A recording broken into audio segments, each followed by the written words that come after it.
This podcast may contain views and opinions which are those of the hosts and do not necessarily reflect the official policy or position of any local agency, organization, union, employee, or company, including the podcast.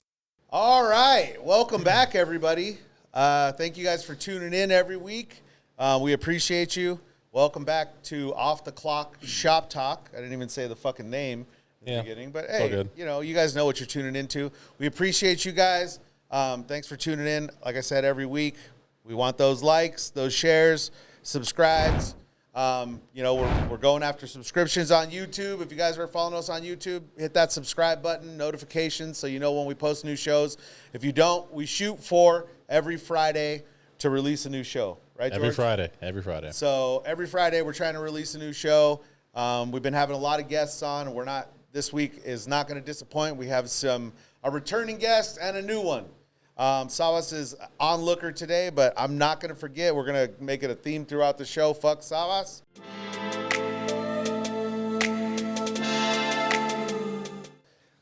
We love to do that. Savas loves it. It's going to be a shirt soon. He sure looks like he loves it. Savas loves it. He does. He does. I need a fucking microphone over here. Okay, so, but like I said, thank you guys for tuning in. Without further ado, we'd like to welcome back Gary Brockett. Yep. And welcome our new guest for the week, Alex Ramirez. Hey, there guys. you go. So welcome back, guys, or welcome. Glad to have you guys on. Gary, your show last time was fucking awesome. We loved it. Great show. Yeah, you know, it's weird. We were talking off camera, too, like, what are some of our favorite shows? Because, you know, we have so many at some points. When it's just me and George, I'm like, this show sucks. They kind of suck. You know what I mean? Even Savas adds a little spice. I'll give it. Fuck him, but I'll add, he adds a little dynamic to it. We love it. But, you know, just we love having the guests on. And your show did not disappoint, and this show won't either. I already know. But I hope so. Let's jump into it, right? Alex, welcome. Hey, thank you for having me on, man.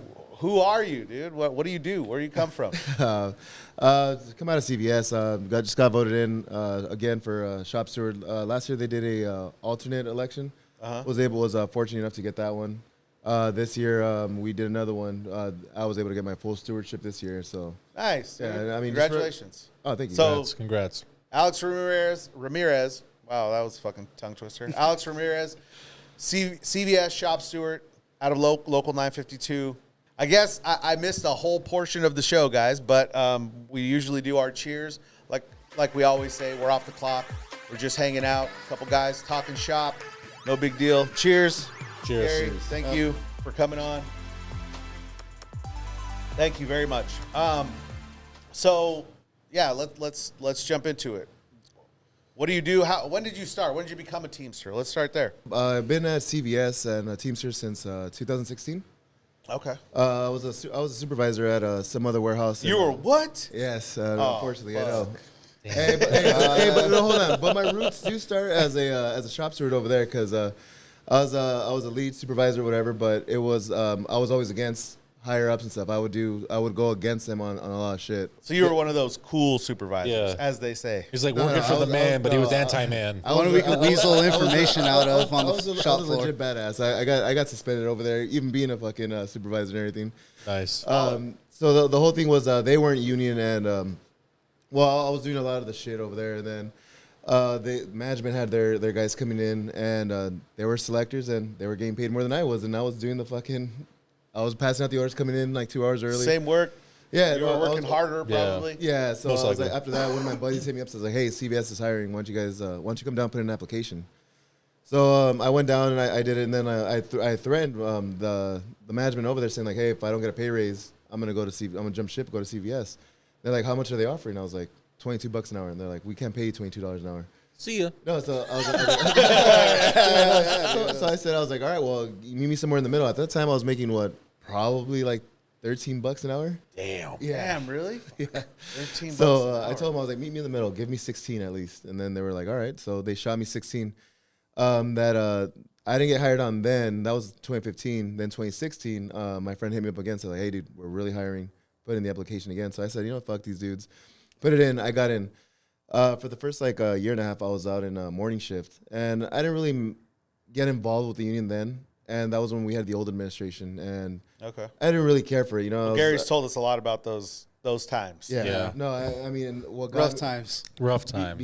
because of that old administration is what got me involved. Like they set me up to fail a couple times. When I went to night shift, I went over as a forklift driver, and nice. not even nice. The third day, Were you in- one of those guys that Gary was talking about on the docks that would fuck with the pallets? Oh, You were moving the pallets. Fucking- Oh no, that was a foreman Nah, foreman. I Foreman, didn't yeah. even- and the foreman. lumpers. I didn't even make it to the dock. I think it was like the first day out of the battery room. I rode into the warehouse. I lost control. I crashed into the. Oh, shit. oh shit! I think it was like almost $2,000 worth of damage and stuff. I was like, oh, nervous. But nobody was hurt? Yeah, no, I hit a big old mount on the wall, came down, and what was worse, it was in front of the whole management team. I forgot what exactly happened, but it was they started investigating like a lot of stuff, and then I called Gary in. That's when I met Gary the first time, Okay. and he knew the investigation I was going through was Gary, the shop steward.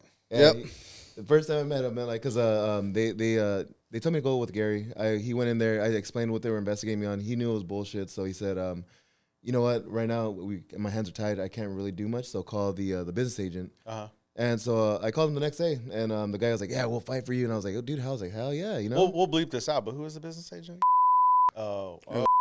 Yeah, so he got all like, "Yeah, we'll fucking fight this. We got you and everything." I'm like, "Cool, hell yeah, this is what a union is, right?" Yeah. Day later, he started ignoring my calls. 2 days later, still ignoring my calls. Then by the Son third day, of a bitch. yeah. Wow. Third day, he just goes, "Hey man, you just go back to morning shift. Like, just nothing I can do." And I'm like, "Fucking serious?" I'm like, "All right, whatever." Went back to morning shift, started getting into shit with management there, and I was like, "Fuck!" I did my 10 months there. Went back to night shift, and I went as a stalker. From there, it was we had just gotten the new administration, Uh-huh. and it was a little while after the new administration came in. But then after that, management was still fucking with me. Got to the point where they were like hounding me on whatever they could. They got all the way to a suspension. And that suspension, what it was complete bullshit. They were saying I was going late breaks, late lunch, whatever. But that late break and lunch that they cracked down on me was so fucking bullshit because the day before I went to the hospital. And when I came in, it was the day before Thanksgiving. So that Friday, I was trying to tell my supervisor, like, "Yo, you know, I was at the hospital. I was like, can we overlook the fact that I called off late, all that stuff?" So I showed him my paperwork. But every break, he was hounding me for more paperwork, showing him the paperwork. That Monday comes in, he says, "Hey, you took late breaks and lunches." And I'm like, "Dude, that's bullshit. I was talking to you." Yeah. How did he do that? Denied it. And then denied What a it. scumbag. Yeah, then he went back. So then when so then Anthony went in there and he said like, "Hey, like, you know, it was over the 10-day mark. It was something like that. It was like over the 10-day mark. Oh, something in our contract says they can't write you up after the 10 days." Yeah. Right. So he went back in the office, falsified the documents to make it was 3 days prior. Oh, my Oh, God. fuck. So they suspended me. I was pretty fucking pissed. So we had our business agent then was Emerson. So Okay. so I came in. That was my first time coming down to the hall. I came in, talked to everyone, talked to John, talked to Danny. That was when I met all those dudes. Emerson the next day just says like, "Hey, don't worry about it. We're gonna handle it." Sure enough, that night I get a call from that supervisor. Says, "Hey man, report back to work tomorrow." He's like, "You're good." And I'm like, "Hey, wait." I was like, "Is today Said, paid?" can you come back to work tomorrow? Please? I was like, "Is today paid or what?" He goes, "Yeah." I was like, "Hey, Daniel, thanks for the payday off." And I just hung up. I was all pissed off. That's the time when you ignore your phone call till the following Monday and then say, "Oh, I didn't get Yeah. the voicemails, so you Right. guys got to pay me for the rest of the week." Sorry, guys. Yeah. No, I was just going to ask. So you did 4 years under the prior administration. You move into the new one. Did you see an immediate change? What was that like? Well, yeah, like so that when I got suspended on that one, because not when I got suspended, it was when I got fired 6 months later. Like what's his name? Josh was in there for me because they never took off that suspension off my record. So then when when they called me in to get terminated, there was something in our contract that got me straight out of everything, and not just a suspension. So I was livid. I was pretty pissed off. I still didn't really truly believe in the union yet. But Josh was telling me, like, because I was outside again, I was all pissed off. I was yelling at him, and I was telling him, like, "Dude, what the fuck? Why am I the guinea pig for this part of the contract? It's never happened. I'm the first one. Why am I the guinea pig?" And he just told me, "Dude, just shut the fuck up. Stop being a bitch." He's like, "It's getting a good handle." Spoken like a true union guy.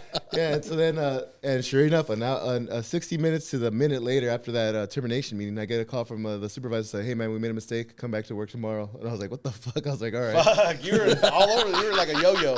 Like, throw you away, we got to bring him back. Fuck, throw you away, we got to bring him back. He really was the guinea pig on our new contract. It was kind of funny. But what was cool with the new contract was because like I was starting to know like the administration. I was starting to see everything, all the changes that were getting done. What was cool was the stewards were the ones that were in negotiations, and Gary would always be like, "I'm gonna give you breadcrumbs, like what we're getting and stuff," but he wouldn't give me anything. Like it would just be like, "Oh, you're gonna like our new attendance thing." I'm like, "Okay, what about it?" He goes, I can't tell you. But I Can't tell you yet. But once the contract was already already drafted and stuff, Josh sat me down, and that was when one of the first times me and Josh were brewing and everything. He sat me down and said, like, "Look, dude, you're not really supposed to see it, but just go ahead, go through it and stuff. Whatever questions you have, you need to start learning. You gotta start learning this shit." Yeah. And I was like, "All right." So then I started skimming through it, and then I was like, "Okay, I don't understand this." So Josh sat down with me and goes like, "Look, check this out. This is what we changed. This is what's going on." And I was like, "This is how it was before." And I'm like, "Okay, what was the difference before and now?" He goes, "Well, before, fuck the old administration. Like they just leave you high and dry. This one, we're fixing all the language, and it's gonna be a lot better for us." And sure enough, what are we in, like 2 years now to this contract? Yeah, almost 3 now.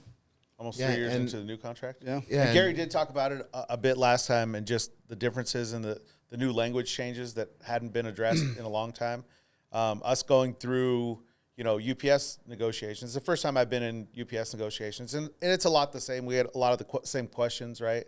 Some of the stuff were like, "Oh, you're gonna like this, but we can't really tell you about it right now," because it's a lot of the stuff comes across, and most people don't understand. A lot of the stuff comes across in proposals, right? And you might ask for this, and the company might ask for this, taking everything away from you. You'll meet somewhere in the middle. I mean, that's just the way negotiations work, right? Yeah. With anything. That's why they're called negotiations. Yeah. It's not, Yeah. If not, they would be called demands, right? Yeah. These are my demands. I wish we could get the And demands, though. Look, to be honest, I'll tell you the truth. Like Teamsters, we do handle them a lot like demands. Like, hey, this stuff, like obviously the stuff that has been proposed in the UPS contract that's national, right? Already everyone knows about it. Like the 22.4 is gone, the PVDs, right? There's some stuff that needed to be addressed nationally, which are already out there. Everybody knows about those. And those are being treated as demands. There's certain things where like, hey, if we don't get this, this is a strike issue. Yeah, strike issues. Right?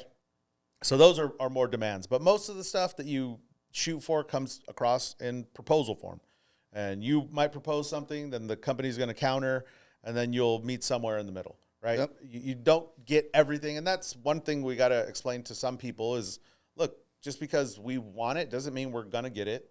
At the end of the day, you got to balance out, like, is this worth withholding your labor to get this, right? Some of the things are, and some of the things are like, hey, we could take a step in this direction. Like, this is our end goal, right? Let's take a step towards that on this contract. The next contract, we'll take another step. You know what I mean? And that's kind of how things are done within a negotiation setting. But to your point, we kind of deal with that a lot, like people asking like, well, hey, what about this? Are we going to get this? Are we going to get this? And a lot of the times we either don't know or can't say yet because we're not there. Yeah. Yeah, I mean, I'm kind of excited for this negotiation because, I mean, being a shop steward now this time around, I'll actually be able to be a part of it and stuff. So, I mean, I am getting a lot of the questions on what are we getting next one. Like, I know right now what we're aiming more for is a little bit more language and mainly money. After the pandemic and then inflation, that's what we're really aiming for. But I take into account with like a lot of people on the floor, they're not really asking what are we gonna get. They're asking, can we get this? And I'm like, look, I was like, this is the time right now. Like, we're a year away from negotiations. Now, whatever you guys want in your certain department, start bringing it up. I was like, maybe we could bring it to the table or bring it up some way, so we can get it in there for you guys. If there's a certain type of language you guys need for your department, since you guys have been in there for years, tell me now. Like, I'll start taking the notes now. So a year from now, when we're actually sitting down, we can start talking about that. And this is one of the good things that Sean implemented, with the UPS negotiations. And it's been done with some others and hasn't been done, but to have rank and file in there, right? Whether they're shop stewards, whether they're, just long-term employees within that department. So they can they understand the issues real time, right? They understand, and you might be negotiating against a manager, and as well as I do. Managers, half of them haven't done the job. They don't know what the fuck they're talking about. No idea. You know, and you know, we had John Green on a couple weeks ago, and off camera we were talking about negotiating and all that stuff. And that's one thing that he brought up is like, look, it trips me out that I'm negotiating against some lawyer that's, you know, an Ivy League lawyer, and he's, you know, and he's like, I'm has just all a this truck education. driver. And John's just a truck driver. But at the end of the day, John understands the issues more than the you know, this guy with an Ivy League education. Yeah. You know, he understands what's going on the shop floor. He understands the issues that laborers deal with, and it really is a helpful tool when you have people that understand the job. And, you know, obviously some understand it more than others, but when you get those long-term employees, those shop stewards that are on the floor every day, it makes a big difference in negotiations. It really does. Oh, absolutely, it does. You, where were we at? You get to, you being a shop steward, you kind of get, let's hear your termination story. That kind of got brought up, and we didn't get to address it, but, you know, like, well, George will put up a big thing, termination story.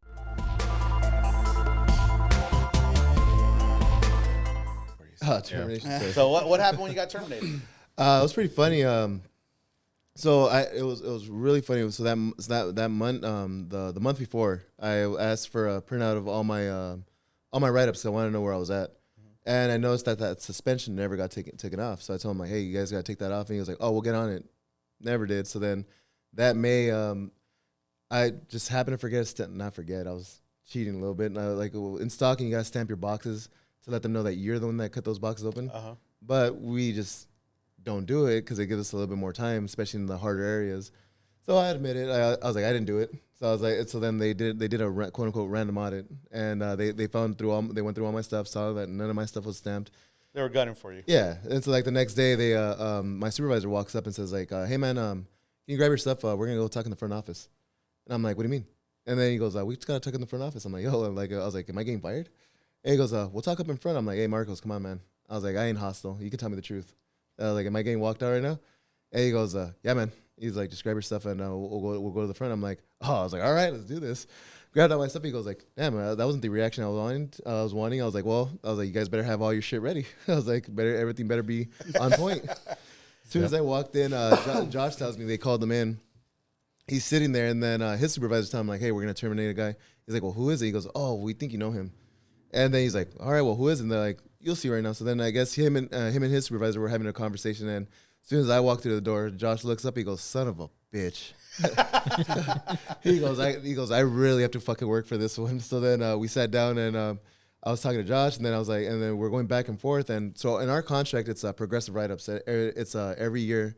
They don't fall off until the year's over. Okay. But if you progressively get them, they all stick. So just a quick tangent on that. So we have the same in UPS, right? We have progressive discipline, and ours fall off after a year. Is there a point where you get to where they stick for like a solid amount of time? Honestly, we're looking at that right now, me and Victor, because so last year in April, I got popped for having headphones on. Okay. And so then it was supposed to fall off next month, but I just got popped for literally checking the time on my phone. We can have our phone in the warehouse, but we can't have it out. I literally popped it out, checked the time, got popped for it, and so that's right now we're in March. So now I believe that verbal is not gonna, that verbal from last April won't fall off until March of 2024. Oh wow. So I'm not fully understanding. I was trying to talk to Gary about it, but we haven't had a chance to like sit down because Victor was like pulling up the language in it. And it says that each write-up has to fall off within a year. So okay, but I don't know how that would work because so I mean, how does that work though? Like, if you have an emergency or you cannot touch your phone, like what? Well, that whole thing happened because what was that warehouse in here in California where they didn't allow the cell phones in the warehouse, and there was an active shooter, and no one had access to their phone. Oh shit! So like no. Yeah, there was something going on with that for sure. I didn't mean to cut you off, but. No, fuck it. It's no, for apparently I have a reputation. No, we can have our phones in the warehouse if it's an emergency or something, and you end up using it, and a supervisor catches you. You can always tell them like, hey, they would prefer you go up to them first, but if it's something that's urgent and you need to answer it right then and there, I mean, there's ways around it. You can just go to the supervisor and But like just let 'em simply know. checking your time, Yeah, the time on your phone, you can get busted for that. It was a really petty write up. Like it was super. Well, he's a petty. shop steward too. So. Yeah, that's you're I mean, you're comes with the basically got territory. I a get target it. on our back every day. So get it. anything we do wrong, Yeah. they're gonna hold us accountable. For Yeah, sure, I so. literally pulled it out, checked the time. As soon as I clicked it on, hey, you're not supposed. She was right behind me, and I didn't even see her. She's like, hey, you're not supposed to be on my phone. Turn the phone over. Said like, look, I don't even got no notifications. I'm just checking the time, but you can't be on your phone. I'm like, I'm not on my phone. I'm just checking the time. And she's like, yeah, but you can't have your phone out. I'm like, okay, I'll put it away. As soon as I put it in my pocket, she walked away. About an hour later, I called into the office for using my cell phone on the warehouse floor. God damn. So That's horseshit. You're back to your termination. So I'm in there, and I was like whispering to Josh, like, because he wanted to do the whole, like, well, let's talk about it. Well, I'm going to talk to him first. So the manager stepped out. And so I'm talking to him. I'm like, dude, okay, so like that suspension never fell off. He goes, okay, but where are you at without that suspension? I'm like, probably a suspension. I was like, so he goes, how far off are you from that suspension? I'm like, if I have the math right, I was like, I'm either the day of on the cusp or the day after, and I should be at either a verbal or suspension because that write-up from the year prior was right there. So my second written was I was right there on the year. So I was like, I'm either on the day, so it'll be a suspension, or I'm the day after. And I was like, this will just be a verbal. He goes, we got this. I'm like, all right. So the managers walked back in. Josh goes like, okay, I want to see all of his write-ups. So then they're like, well, why do you need to see him? He's already out of termination. He goes, we just need to see the write-ups. And I'm like, well, I was like, because the suspension stuck that you guys reversed. So I'm either at a suspension or I shouldn't have anything. And they're like, all right, well, let's go through your stuff. They brought the first one. I look at it. I'm like, all right, cool. I remember that one. Remember that one. Remember that one. And then I was like, then that second written came up, and I looked at the date. I was off by a day. I was like, I was the day after. Shit. I was the day after. So I'm like, I looked at Josh. I'm like, dude, I'm at a verbal. Nice. So then they brought up the suspension, and that manager, he wasn't part of it. He was just like the witness for that supervisor that was gunning for me. As soon as he saw what that suspension was for, he goes, fuck. So then Josh tells him like, hey man, can we just stop the termination now? And he's like, and just issue the verbal. And they're like, no, we already processed everything. We already got his final check. Yeah, so he's like, we just got to go through the process. So I'm like, all right. I was like, you know what? Pay me for the time off. I'm with this. So I signed everything. We were walking out. Josh looks at me and goes, beers? And I'm like, yeah. He goes, hey, I'm leaving right now too. So so we get up. I'm getting walked out by the front. Union business. Yeah. Union business for sure. I'm getting walked out by my supervisor. He starts laughing out of nowhere. I was like, what's so funny? He goes like, man, we can't really get you, can we? I'm like, nope. And he just goes like, if you can reverse this, man. He goes, you can be the first one to laugh at my face. And I'm like, I will. I was like, it'll probably be by tomorrow. He goes, oh, we'll see. So we walk out, and me and Josh are laughing and stuff. We go to our buddy's house because he had. So we called him up like, hey man, I just got terminated. I was like, want to have some beers? He goes, yeah, come through. We rode to Uptown Whittier. We're right there just pounding beers, drinking. Like I said, 60 minutes to the minute later, I get a fucking phone call. I see the 714. I'm like, yo, it's work. And everyone's looking at me. They're like, answer. I'm like, all right. So I answered it. And it's my supervisor. He goes, hey man, we made a mistake. Just come back to work tomorrow like normal. I'm like, well, I was like, wait. I was like, I put him on speaker. I'm like, wait, guys, he said he made a mistake. Say that again. So you could tell he got really pissed off. So like he said again, like, yeah, we made a mistake. So come back to work tomorrow. I'm like, cool, sick. Hung up. So the funniest part of that was because I was on the group chat with all the stewards. So we're all talking shit, like just laughing about it. Anthony comes up with the funniest idea. Says, hey, I'm gonna make you a shirt. I'm like, what do you mean? He goes, I'm gonna make you a shirt for tomorrow. It's just gonna say, it's only a verbal. Relax. And so I was like, fucking awesome. I was like, nah. I was like, you think so? I was like, can you make it by tomorrow? I was like, I got you. He's like, what size are you? I'm like, 2X. So he comes the next day, shirt. I tore off my shirt I had right there in the parking lot, threw that one on. Josh walks in with me to the main office, and again, they're sitting me down for the verbal now. And both managers are looking at me. One of them goes, did you just make that shirt today? I'm like, nah, I ordered last week because I knew this was going to happen. My supervisor gets pissed off and looks at me. He just goes like, can we just sign the damn write-up already? I'm like, yeah, cool. So I signed it. I was like, now I've been thinking about every, because I still have the picture, I have the date, so I'm thinking every year on the date, just wear that shirt, come in just to piss him off. But no, I love the attitude, I guess, when you know that you're, for the most part, you're clean. Like I've had supervisors and managers, we've gone through my termination stories. We've gone through a bunch of stuff, but I like the attitude where you're like, look, at the end of the day, I'm not going to show you that you're winning. I'm not going to sit there and cry. Because I've seen, I've been involved in my termination story with another guy who wanted to fight me, and it was a big old thing, and that guy was sitting in the office crying, and I grabbed my shit, and I was like, all right, am I done? all right, I'll see you guys later. Like, fuck, I'm not gonna let you. Even if you did fuck, even if I am nervous or I'm not gonna let you know that you fucked with me. Fuck you. You know, Yeah. fuck management. That was bullshit. But I love the attitude. It's cool. Like a true Teamster. Definitely. Well, I was gonna say more on that type of attitude. It was like, so like I was telling George when you were asking me about that whole professionally motherfuck them. Yeah. So now as a shop steward, like how I said that time at the hall, it was like to be able to gain the credibility. I felt I was able, like this truly said it on this last election. I was I was like I earned the credibility with the membership. That's what we got voted back in. So the one thing that gets our that irks us, I would say, annoys us, is when management does union work. So Yes. we most of our management team, believe it or not, were Teamsters, and they crossed over to management, and they still have it in their head that they could do the work. So my direct supervisor, one day I saw him just right there doing the overstock, pulling down pallets, and I'm just thinking in my head, I'm like, dude, I've already talked to this motherfucker about doing the union work. So you know what, I'm gonna go a different route. So then I see him doing it for a couple minutes. So then I walk over and I had my water bottle next to his desk, and I started drinking it. One of the outrunners from the other module comes over, and he's right there like shuffling through papers. I'm like, hey, what are you doing? He goes, what do you mean? I'm like, you're out of your work area. This ain't I module. You got to go back to I. This is J module. My supervisor turns around and goes, hey, who made you a supervisor? I'm like, well, I figured since you want to do the union work, I could do your job. So he got pretty pissed. Then I went back to my work, and then I'm right there still going. And I see the motherfucker doing it again. He's sitting there doing the work. So I'm like, you know what? I was thinking in my head, I'm like, I don't know how much trouble I'm gonna get in for this one, but I'm gonna go for it. So then I was like, I'm watching him. He finally steps away. He goes to the phone to go page one of the selectors down, run over his computer, start Xing out of shit. Started typing whatever I could on there. Oh fuck!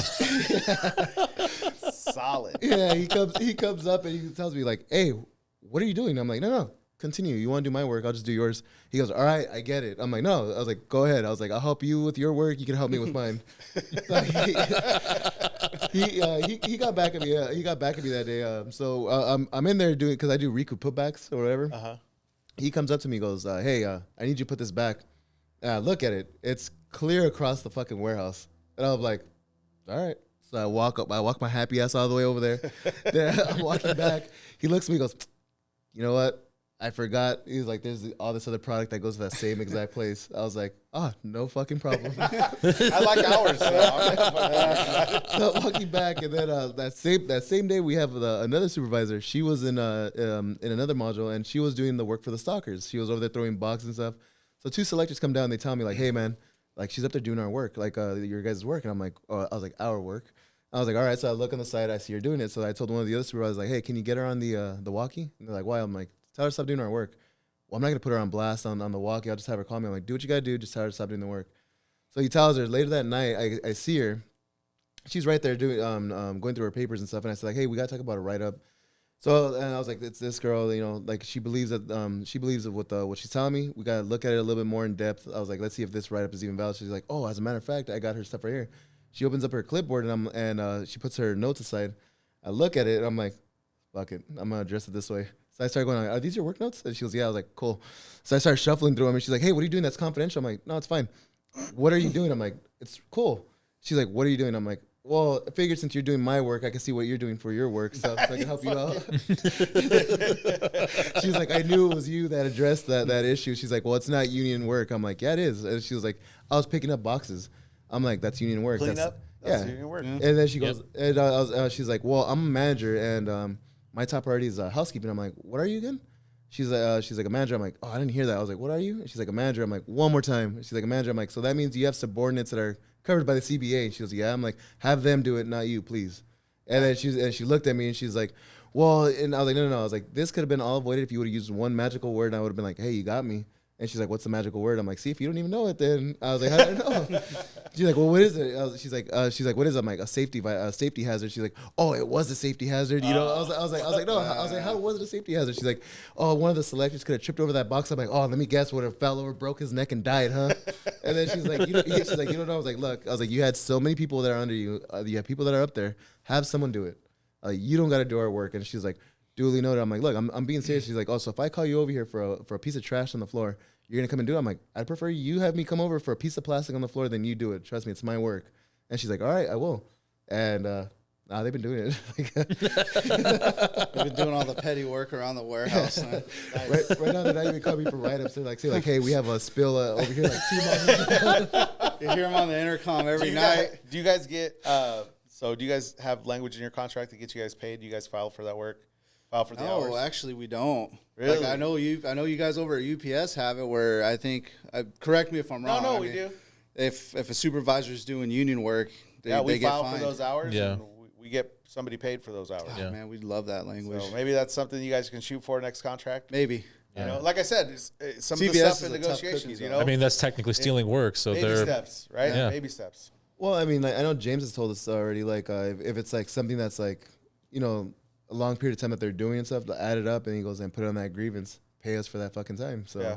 I mean, I think that's how we're addressing it right now, trying to get paid for stuff like that. But I mean, Well, we don't have any that's language how, for it. to be but- honest, that's how you yeah. kind Sometimes of the language has to be created. you usually back up proposals with evidence, right? So the company will come back and you'll slide a proposal over. Hey, we want this language changed, and they'll go, for what? You know, why? And we'll do the same thing. They'll say, you know, what's the issue that's driving this proposal, right? So a lot of the times, like the stuff that James is having you do, maybe he'll have you file a grievance, or maybe you're not going to win those right now because you don't have the language. But when you come to sit down, when you're in negotiations, you bring out all the grievances and you say, look, here's X amount of times that your supervisors work. They work all the fucking time. We don't have this language. We need it because you're taking our work. This is how many hours you stole from us. How much that adds up to monetarily, and you go from there. So, like I said, it's just baby steps in negotiations sometimes, or strides. It just all depends on what you're willing to strike for and what you need right now. But these are some things that may be addressed next contract. For Yeah, you guys. definitely.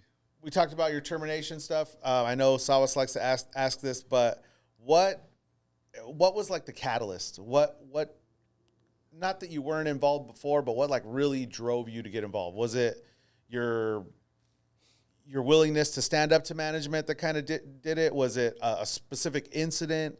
Was it the first time you got suspended and you were like, this is fucking bullshit?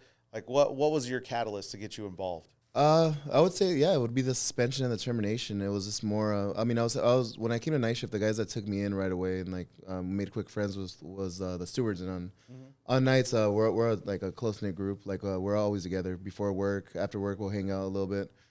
So I mean, they were already getting me somewhat involved, but like I mean, seeing the process, like I actually really work with our contract, seeing it, like experiencing it firsthand, like how Gary said, I was the guinea pig for all of it. So.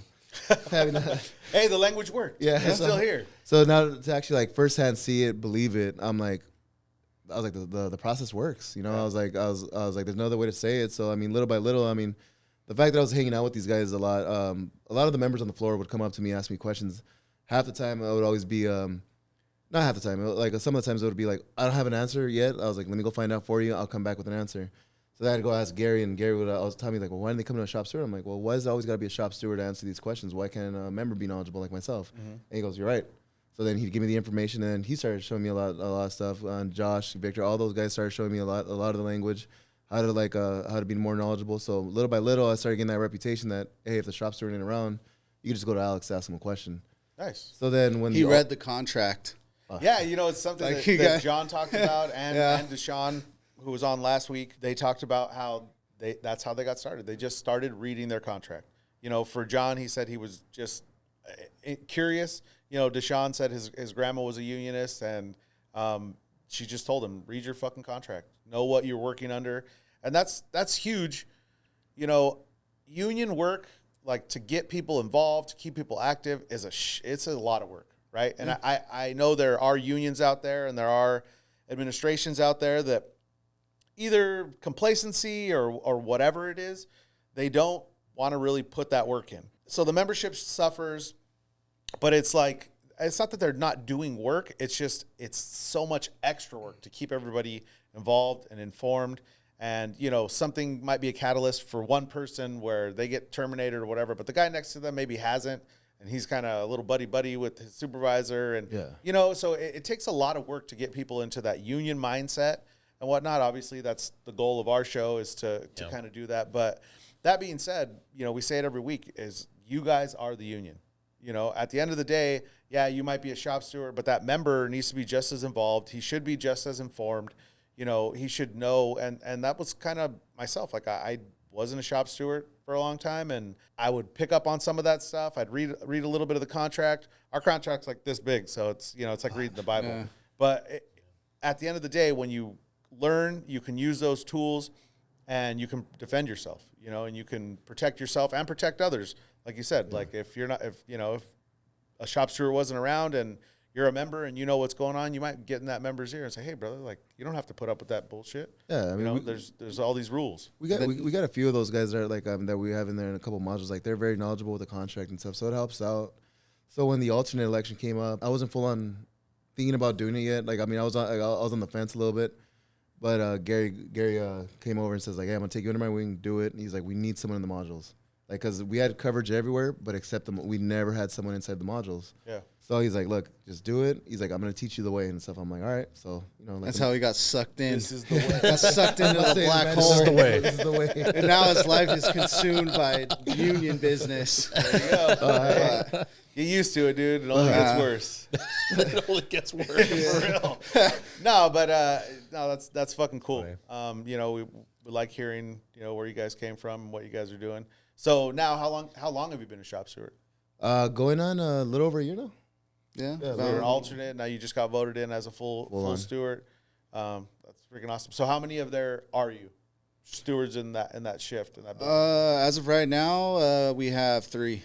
Okay. 3 full time. Nice. And then a one couple alternate. okay. One alternate. So 4. Okay. Yeah. So, I mean, like as soon as I got made an alternate, the company didn't really perceive me as a shop steward. But with our language in there, it says that I am still considered a shop steward. But our language was more if one of the shop stewards is missing, I take their spot. That's when I become a full shop steward. But yes. But these guys weren't for that. They called James up and said like, "No, fuck that." And I was like, "He's a full shop steward." So then James turned around and called the company and said like, "No, you guys are gonna treat him as a full fucking shop steward." So that's cool. That's kind of like the language. Well, it's not really language, but that's kind of the position we've taken as well. Our alternates definitely have the full power of a steward.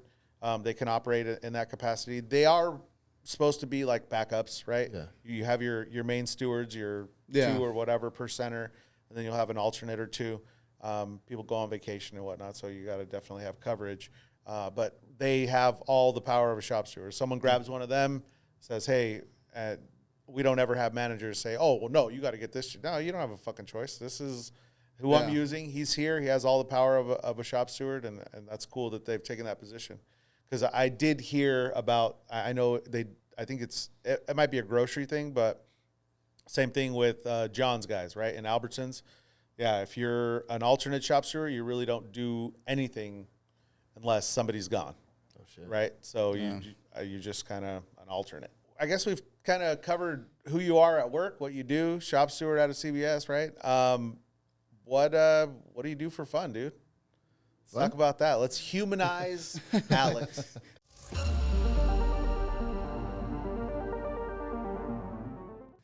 Union businesses is fun now. Yeah, right. After being sucked into the black hole. Read the contract. That's all. He just reads his contract on the read my weekends. contract. Memorizes it. I mean, staying out, I mean, like, you guys know, like, I brew the beer and stuff. So, I mean, and I forgot to bring you that beer again this time. It's all good, dude. I'll get you eventually.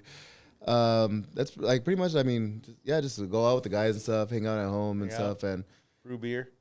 Yeah, that's pretty much. How long you been brewing beer? 6, 7 years.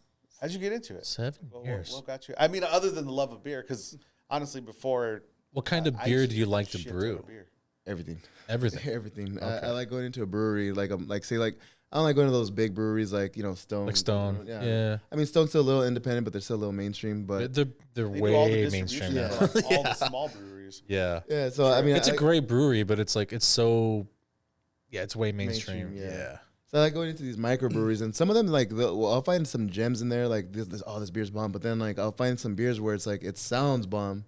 Like you'll get some like weird ass strawberry banana cherry wheat ale, and I'm like, oh dude, that sounds amazing. Yeah. I'll go in there and I'll try it. I'm like, kind of disappointed. I'll just look at it and I was like, I could brew it better. So I'll go home and I was like, I'll make my own recipe and I end up doing it. So That's cool. I mean, what got me into that was just two of my uncles. They've been brewing beer their whole lives and stuff. And Really? yeah, they never really did anything with it. I mean, they just do it for fun. Now, did they start brewing during the micro brew boom, or were they brewing like regular just? No, they got loggers? they got into like the 90s like that, and then like the early 2000s when like what was it like when I got into craft beer was what I was 18. Mom, don't listen. I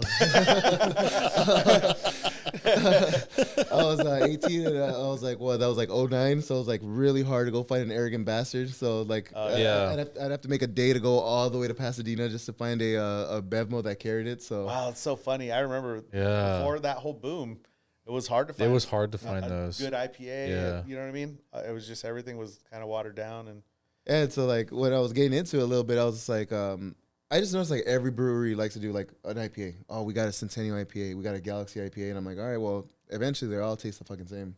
You're not reinventing the wheel. yeah.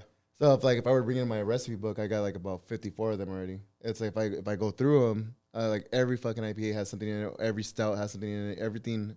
It's like I didn't just brew a regular blonde. I brewed a mocha blonde. I was thinking Starbucks gay or whatever. Mocha blonde. So Wow. yeah, I got the base blonde ale, and then I threw in a little bit of chocolate, a little bit of coffee, and that one I brew every year on the year, like just like because it's one of my favorites. And I entered into a competition right before the pandemic. I placed 7th out of 50. Nice. And That's pretty good. The only reason why I got 7th, now mind you, I got judged by a state judge and a national judge, and both of them said I hit it out of the park. They said I would have won except for one thing: I entered the beer wrong. And I was like, "What do you mean?" They're saying Wrong category, or yeah, I entered it as a blonde ale, and they said a true blonde ale doesn't have coffee or chocolate. Oh. They said you should have entered it as a specialty, Specialty. and then Makes said it was sense. a blonde. I was like, I'll know for the next competition. Right. Then the pandemic hit, and Shit. waiting for another competition to come If up. he starts a brewery, we'll organize it. 952. he's gonna be like, "Fuck, now I gotta pay all these Gonna guys." unionize that. He's gonna be out of CVS, like, oh fuck these fucking union guys now. I know what they're about. Fuck that. Like, He's the manager. he's the manager. Fucking fire him. Fire him right now. No, fuck it. He's gonna be like, oh fuck these guys over at 952 trying to organize my And shit. he's gonna take off his manager hat and put on his shop steward hat. No, fuck you. You can't fire him. No, fuck that. I was about to say, as a manager, I'm over there like, oh, fuck it, go to a strike vote. As soon as there's a strike, I'm out there with the picket lines, like, pay them equal pay, dude. Organize it for I sure. love that. I love that. It's funny, you know, I've actually wanted to get like a small business owner on to see the differences, because a small business isn't a big business. Yeah. You know, most small businesses, and I've worked for, you know, I think everything down the line, right? From just a guy who had a little shop to, you know, a company that maybe had like 50 employees or 60 employees. And you know, I've worked for UPS, obviously nationwide, 350,000 Global. to 400,000 Global company. members. I'm just talking about in the U.S., Yeah. you know, 350,000 to 400,000 members. And the smaller ones, honestly, they're more apt to treat their members nicely or better. You know, when I was working for a medical supply company for a long time, for like 7 years, while I was working 2 jobs at UPS, and they weren't union, you know, and they kind of would get upset because I had a union mentality already. I'm like, oh, you can't fucking do that. Like, they would try to have like lunch meetings. They'd be like, well, everyone's on lunch and we're going to buy you guys, feed you guys, but we're having a meeting. I'm like, no, you can't fucking do that. It's my time. You know what I mean? But that being said, like, they always treated their employees good. We got bonuses every quarter. The pay was fair. You know, they're more apt to treat their members a little better. So I've always wanted to get a small business owner on just to see the differences. Once you start going, you know, public, right? Just like UPS, when they went public, you have investors to answer to. Now you're like, it's all about profits, profit driven. Shareholders, all you that know, bullshit. and it fucking snowballs, and now you're treating your members like shit. I mean, you guys that have been there at UPS, you guys know the long-term guys, they'll see the change, right? They've seen where UPS used to do things for us, and now they don't. You know, one of the big things that everyone always mentions, I know it's a small gesture, but turkeys. Turkey. We used to get turkeys every fucking Damn. every. I wish we got Every- turkeys. Yeah, every Christmas they would roll up the fucking the 53 footer with the full of cooler in fucking it, turkeys. full of Give turkeys. Everybody a turkey. Oh, what was that at UPS? UPS. Yeah. Damn, good. It's such a small thing, but it really boosted the morale for the worker. Like, you know, that fucking right when you come in during peak season, you see that fucking thing out front, and you're like, fuck yeah, I'm gonna work my ass off, grab a turkey on the way out, have a great dinner with my family. Most of the kids were, at least on the part time, most of the kids were young, so you just take it home and let your mom cook it. But you know, even my mom would be like, "Oh yeah, hell yeah, you got our turkey." Dude, I'd be know, stoked get on a free turkey. Yeah. She'd cook it up, and it was cool. And then 2 years they went to vouchers. They gave. Oh, I you a remember the paper stupid voucher. voucher. Oh, and that's when you saw the decline Yeah, you happening. just start- You're just like, ah. And then they're like, no more vouchers. Yeah, no more. We're It's done. like, really, what was that really costing them? Like in reality, Pennies. what was that really? That wasn't I costing mean, them anything. compared But the to morale was high for the workers. their $13 billion they made this year, $13.7 billion. That was definitely just a drop in the bucket. Fucking get us some turkeys. Couldn't use 1,000 for those turkeys again, huh? But like I said, it all kind of plays into like me wanting to have a small business owner. Like you said, if you ever started a brewery, it'd be interesting to hear perspective on what that's like. You know, what profits mean to you over people, right? A big slogan that we have, with our contract campaign is profits over people. You know, and I think that's kind of the way everything's being driven that's where it's right going now, at least. Oh yeah, absolutely. But it's an interesting perspective. Yeah. I mean, that'd be the dream. I mean, to be like, I was telling somebody the other day, like, because I've been asked many times, because I did go to school for schooling for the brewing stuff, and Okay. a lot of people have asked me, like, how come I don't go work for a brewery? And I'm like, because I don't feel like I could sit there and brew someone else's shit. You know, I want to brew mine. I want to be the mastermind behind the whole thing. Yeah. But at the same time, I want to be the worker in there. Like, I want to be like, I'd be douchey as fuck, like sitting there with my flannel. Douchey. Douchey as fuck. In his man bun. Yeah, have the whole scruffy beard, red flannel, towel over my shoulder. So we're just like, I got your IP right here, man. And then here comes the 952 guys organizing his shit. Yeah, I know. He's like, fuck these guys. Fucking guys. Fuck, you don't get no breaks? Y'all, dude, we're going to fix that. Yeah. Sorry, vacations paid. Yep, vacations paid. Holidays, everything. They don't know what that is. Let's even Yeah, you're like, come on, man. These guys He's like, hey, get out of here. I'm just going to hire 14-year-olds now. You know what I mean? It's like a bunch of little child labor. yeah, just get it like that. But so I got an interesting question for you. You know, you being in the brewing scene, what's your favorite microbrewery? Microbrewery, damn. Or even mid-level, something that people might know? Nah, I mean, like I was a metalhead in high school, so I was always like, nah, that underground shit's like the best. So Yeah. So like I'm like the same way with the craft beer. There was one in San Diego that man, just blew my mind, and unfortunately they went out of business. Intergalactic Brewing. Oh, I've had it. I have had it. They had this. We walked in because it was all space themed, like Star Wars, all this stuff, and then I forgot what game it was from. It was called The Cake Is a Lie, and it was a coffee cream ale, and I walked in, blew my fucking mind. Yeah. So we would go down there all the time just to like anytime they had that release, we'd go down there and get it. And then we saw that they had this it was a black IPA, even danker, man. I was like, dude, what the? See, the thing with the black IPA, it's like it's either you hit it or you don't, and it's like most of the time, all these breweries, I've never been able to have. What are the tones like on a black IPA? Just like it's not as hoppy as a regular IPA, but then it's not malty like a stout. Like it's weird. Like That sounds like it would be malty. no, it's not. Yeah, It's a lot really of unfermentable refreshing. sugars. Yeah, or- it's like really refreshing, and it's like refreshing sounds fucking. That right up my sounds alley. fucking crazy. And I tried brewing it I tried doing it one time, but I went a little too heavy on the one of the malts, so it came out like a over hop stout, and I'm like, yeah, no, that's That's not good. That's not good. Stouts aren't really my thing. I don't really fuck with stouts. I don't like. What are the ones that are like the really high percentage ones? I mean, there's Barley some wine? stouts, but yeah, barley wines. yeah. They're just not my flavor, dude. I don't like the unfermentable sugars. I really don't like a lot of sugar. Taste in my beer. any yeasty flavor. Yeah, I can't do that. even the heavy malt ones, I'm not really into them. I like something a little bit more refreshing, a little bit, crisper. Yeah, but I've had some heavy beers. Well, actually, me and Josh, we got we struck a deal last year with a band. They pretty high profile band up in LA. Corrupted Youth. They hit us up. They knew that we brew beer, and so they knew I brew beer. I know them. I know the singer and everything. And he got down and talked to me, saying, "Hey, I want a beer." He's like, "I want a beer for my band. I know bands are doing it nowadays and stuff." So I said, "All right." I was like, "Okay." I was like, "What kind of what do you drink?"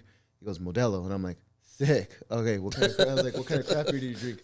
No craft beer. I'm like, Just straight Modelo's. He's like, I want a production beer that tastes like Modelo. That tastes so like then, Modelo. I was like, all right. Let me. I was like, so you like Modelo? I was like, but what makes your Modelo fucking perfect? He goes, when I crack it open, put it in a nice cold glass. I'm like, let me guess, lemon and salt, like typical, you know.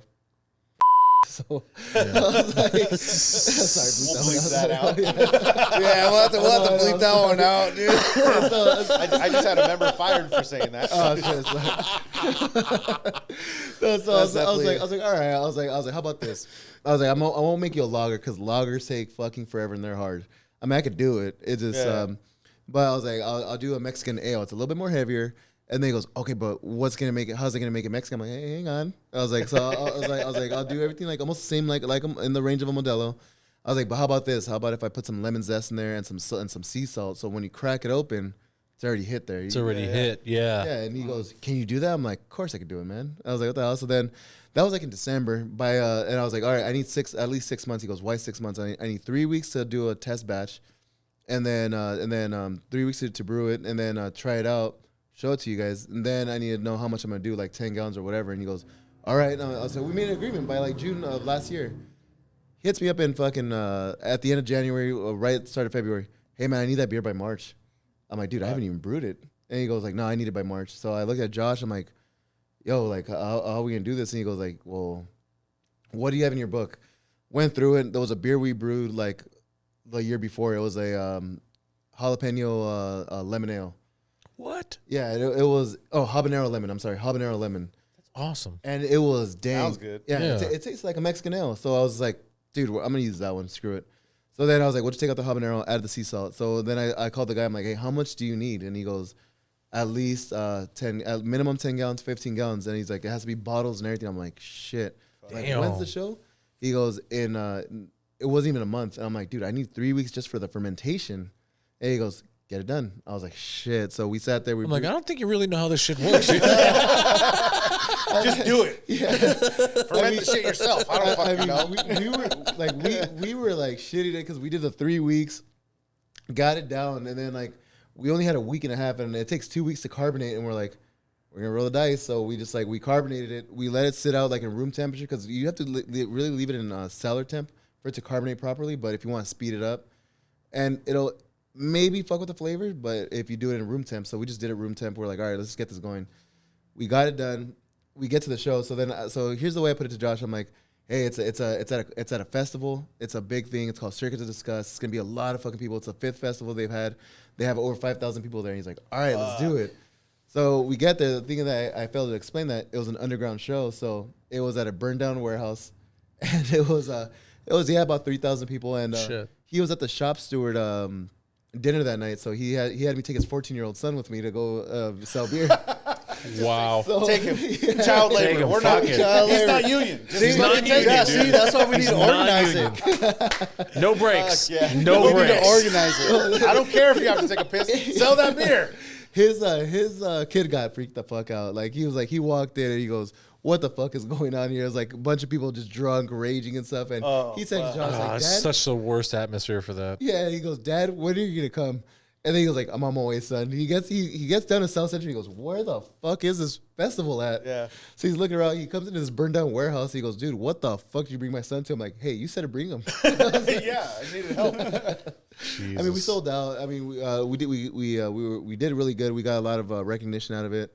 So now another band hit us up from LA, Full Offense, another punk rock band. They said they wanted one, and I happened to brew a Tangerine IPA, and it was just, this was like my 4th, 5th time doing it. Tangerine IPA. Oh, yeah. Cool. Well, That sounds good. And it's more of it's actually really a smash out, single malt, single hop. So it's like a really light, crisp, refreshing IPA. But what I did with it was I added a shit ton of like citrus in there, straight juice the tangerine. Juicy orange. IPA. Yeah, So nice. I put it in there, and so like I just happened to have that one. I'm like, okay, well, I sat down with the guys. I'm like, well, what do you guys look for in a beer? And like something refreshing. I'm like, all right, we're already on that path. All right, so what else? And they're like something that's not too hoppy. And I'm like, cool. My IPAs, I don't hop them up too much because I don't like that bitterness. A lot of people don't. Yeah, so like So- my IPAs, you get that bitterness, but where it's not overwoverwhelming.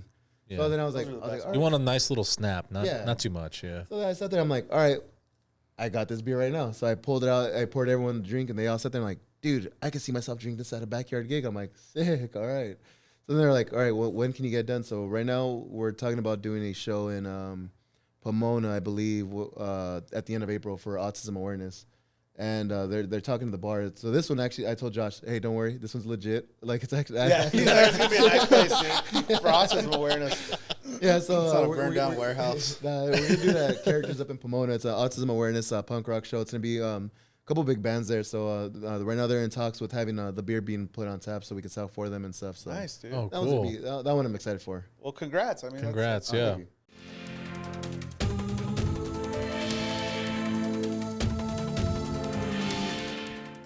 All right, so we've had a little fun. Let's talk about let's get back into business, right? Let's talk about some business. We did, one of the topics we did want to go over before we get into some other stuff was the labor climate, right? We kind of talked about that before. You know, do you guys see a difference? Because we definitely do at UPS. We see a difference with the younger guys that coming in. A lot of them don't want to work, you know, and at UPS, and I don't know about your contract, but we have guarantees. Right, for part-timers, we have a 3.5 hour guarantee. They're on the schedule. They come in, they're guaranteed 3.5 hours, no matter what. For full-timers, 8 hours. We have an 8 hour guarantee and a 40 hour guarantee. 40 hours a week. It's supposed to be 5 consecutive days. They're fucking with that, and we're trying to work on that in negotiations and whatnot. But that being said, we have these guarantees, and we see the younger generation, and they kind of don't really want to work that much, you know, and it's no knock on them. I understand. And, you know, a lot of their issues are like, hey, being with my family, work-life balance and stuff. But a lot of them that, like I said, they want to work like 4 or 5 hours and go home every day. And it's hard for us to keep the things that we have, meaning the guarantees, especially within a negotiation. If the company, like I was saying, a proposal is driven by what, right? By backup. So the company will propose, or, you know, we want to get rid of the 8 hour guarantee. Why? Well, here's all your members that don't fucking want to work 8 hours. Yeah. You know what I mean?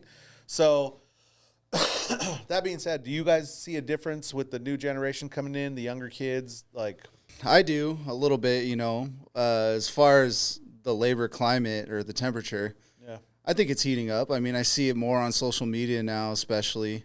A lot of people are sparking an interest for unions, you know, like, I mean, Starbucks, you know, the whole, you know, trying to organize Amazon. I mean, people are speaking up at Amazon, especially. I mean, I know that's a big one for sure. And it's just my opinion, but I think the harder people have it, the more involved they want to get, which is why I think there's a lot less involvement with UPSers and, you know, UPSers. I'm one of you guys. So, they have it so you know, they have it good for the most part. And I'm not saying that everything's great, because we have been being forced to work 6 days a week.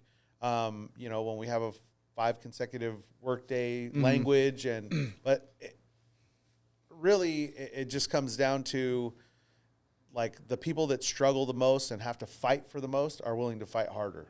Right. So we have a great contract at UPS. You know, we have some stuff that we definitely need to work out and we need to fix, but the passion isn't there. And this, hey, who knows? Maybe this year might be the year that wakes up the giant, because UPS, there's a lot of employees and it's always strength in numbers. But, you know, if we end up, God forbid, if we end up going on a strike and it's a huge one, it's going to be a national thing, it might wake some people up, you know. Not that that's what I want, but at the end of the day, I do want involvement. I've always wanted more active members. I see you guys, you know, CVSers and the Albertsons guys and the grocery guys who've had to fight, right? Who just last contract, you didn't have it all that great. It's fucking sucked, and you guys were getting bullied, and, you know, and we have a lot of that going on at UPS, but I think it's just kind of been a little bit easier. So easiness drives complacency, drives, you know, apathy. So, like I said, do you guys see that difference? Yeah, I mean, hold on. So one of the ones, one shout out I do want to give out to, I was thinking about, like, I was waiting for this part of it. So there's these 2 brothers that started working with us, young cats. You know, like the one is actually 18, the other one's 21. Actually, the third brother worked there.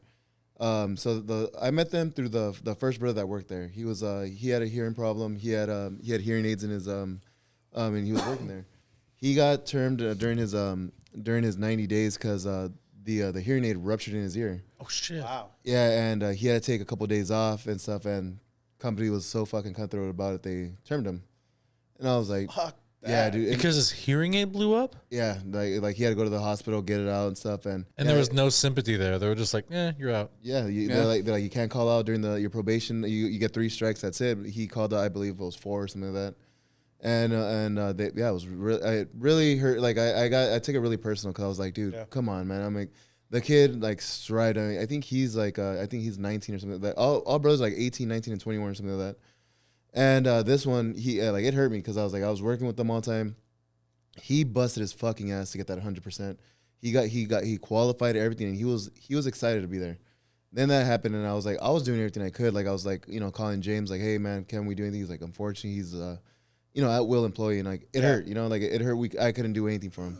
But then he came up, he just drove up one day and like with his he drove up and he goes, hey man, these are my brothers. They're gonna start working here. And I looked at them. I'm like, oh shit, what's up? So I met them, and those dudes are a fucking trip. Like they went through their whole 90 days like striving, like they wanted it. So they hit their numbers as early as they could, and as soon as they passed their probation, I shit you not, they walked in.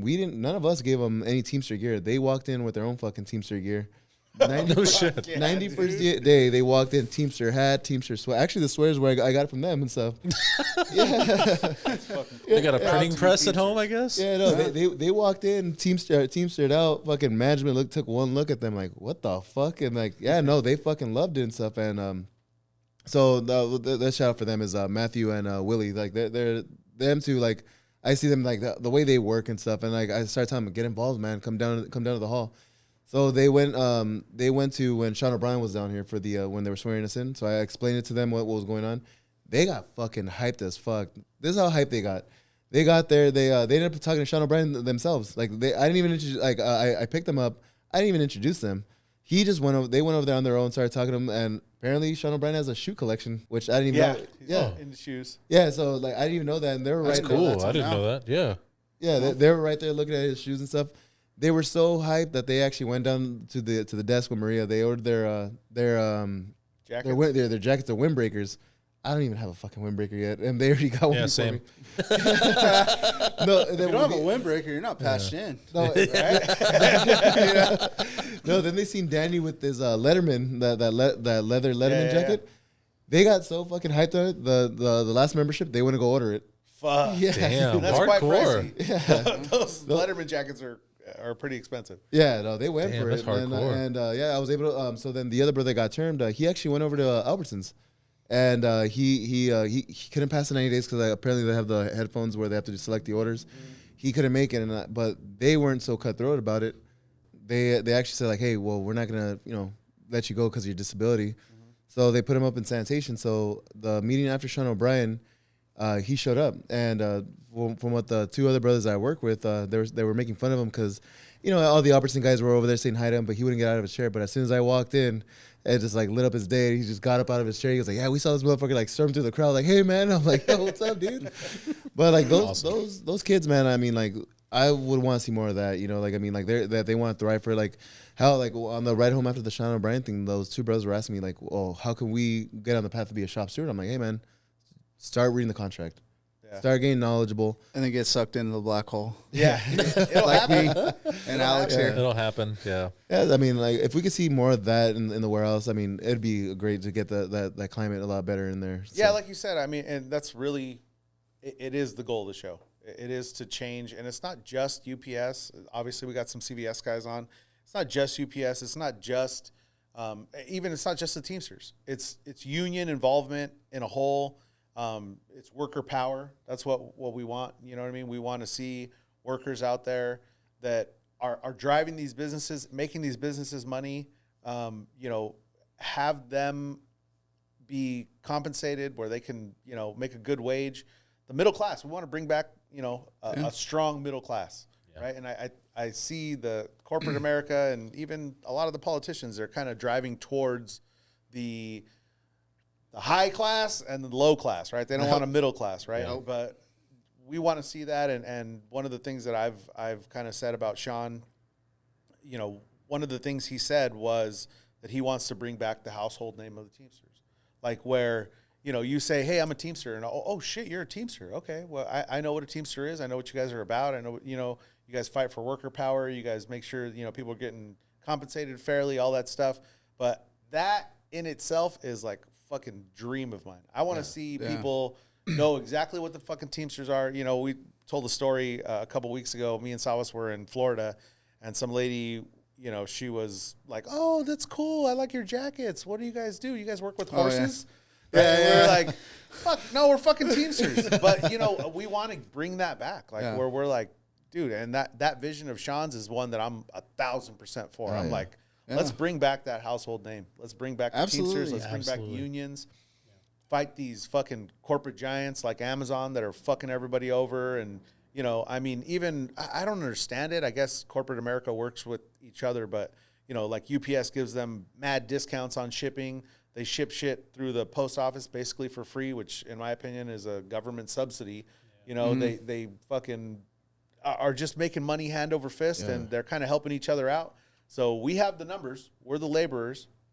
It's time for us to stand up, and I'm ready for it. Yeah, I mean, like, it's like how you said, bring back that household name. I mean, I grew up, like, even in high school, I used to hang out with these guys. I mean, wouldn't call us, like, a clique or a gang or anything, but it was, we had what was called working class pride, you know, and, like, that's what it was, like, you work for your brother next to you, and your brother works for you and stuff. And so when I came into the Teamsters and I fully got involved, I mean, I already had that kind of ethics involved in my head. Like, you work for the guy next to you as long as he's working with you. If you're strong together, makes everything stronger and better. You know, we're kind of getting towards that time where we're going to have to cut it off. And obviously, like I say all the time, we could talk for hours. But is there anything you guys want to get out to the CVS guys? You know, and we're talking around the country. This show, to be honest, is picking up some steam. And I thank you guys. We really do for the involvement, the shares, the likes. But you're talking about Teamsters, CVSers, warehousemen across the country. Is there anything you guys want to get out to them? Yeah, I mean, just getting involved. You know, it's important to, you know, just be involved. Know what's going on with the local, at the local level especially, you know, and just show up to more meetings. I mean, you know, we get as stewards, we get a lot of questions like, hey, what's going on? It's like, well, you know, we just explained we just covered that at the membership meeting, you know, and I get it. Some people, they work on Saturdays, or, you know, they have other obligations like with family and stuff, but, you know, it's just pushing the Teamster voice, especially to all the new kids, you know. I mean, just to rewind a little bit, the new guys coming into the warehouse, I mean, you get young kids like in their 20s, you know, 21, 22, barely out of high school. They don't really see what the Teamsters are about. They haven't been educated on it, and I think that's the most important thing, and especially for our guys over at CVS, is we're seeing more involvement from them. We'd like to see more, a lot more. Yeah. And, you know, just get with the steward and, you know, get educated and ask questions, ask any questions, and just get out there and start you know, doing speaking to that, you know, the next big thing that we're going to be doing to show involvement, if you're in 952, if you're in SoCal, if you're a Teamster, you know, we got a rally on the 15th. And the rally really is to support the UPSers that are going into, you know, their big contract fight, my big contract fight. Our big contract fight. Our big contract fight. You know, we're headed into that, right? So the rally is just to kind of show support for that. We're going to have a lot of people there. We're going to have food. It's going to be a barbecue.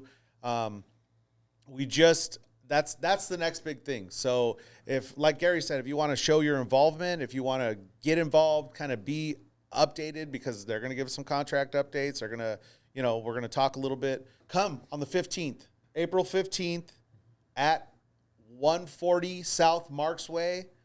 You know, come out, bring a couple people with you. Like I said, we're going to have a lot of people here just supporting that. It's great to show involvement.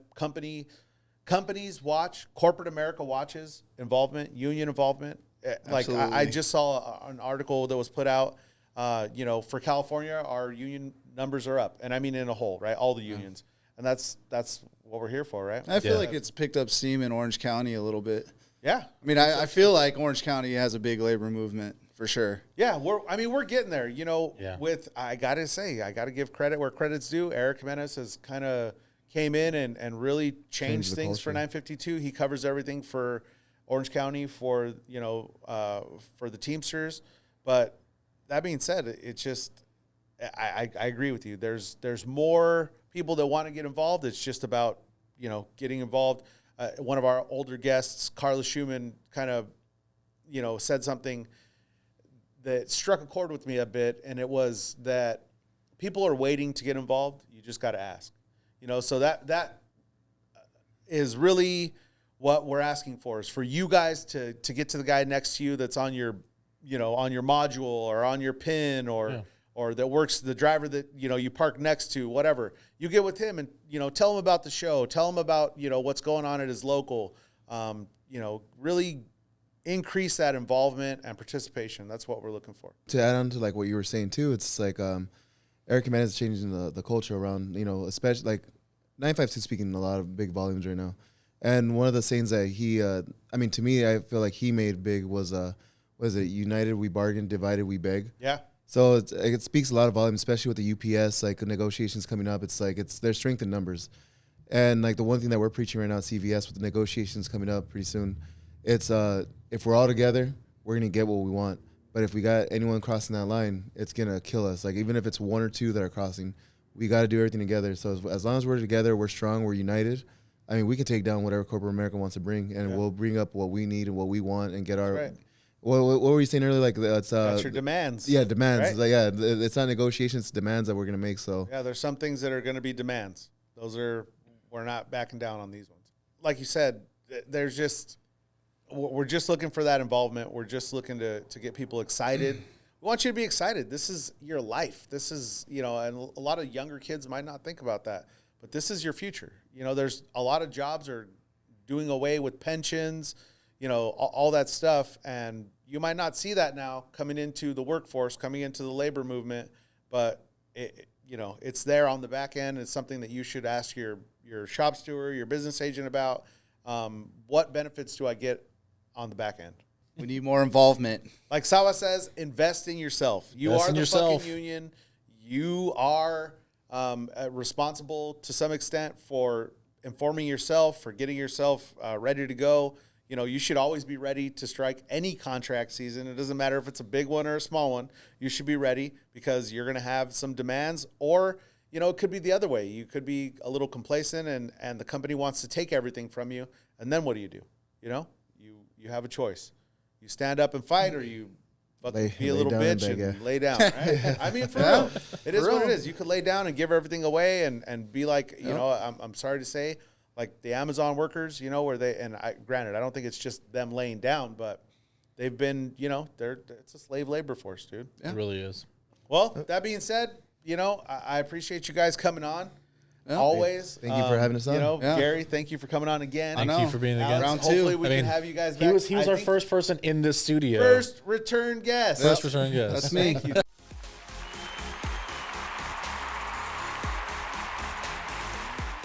No, we That's appreciate me. you coming on. Like I said, this is important. It's important to all the warehousemen, to all the UPSers, to all the, the drivers out there, wherever you are. You're in the labor force. We want you to be more involved with your local union, with the Teamsters, wherever you guys are from. So appreciate the shares, likes, subscribes, please.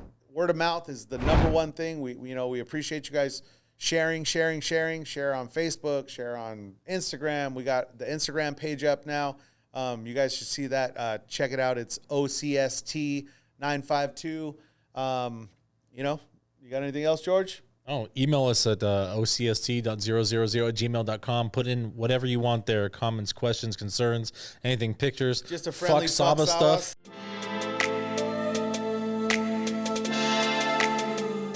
Anything. It's all welcome. It's all We welcome appreciate there. you guys tuning in. Hopefully you guys will tune in next week. Thanks, man.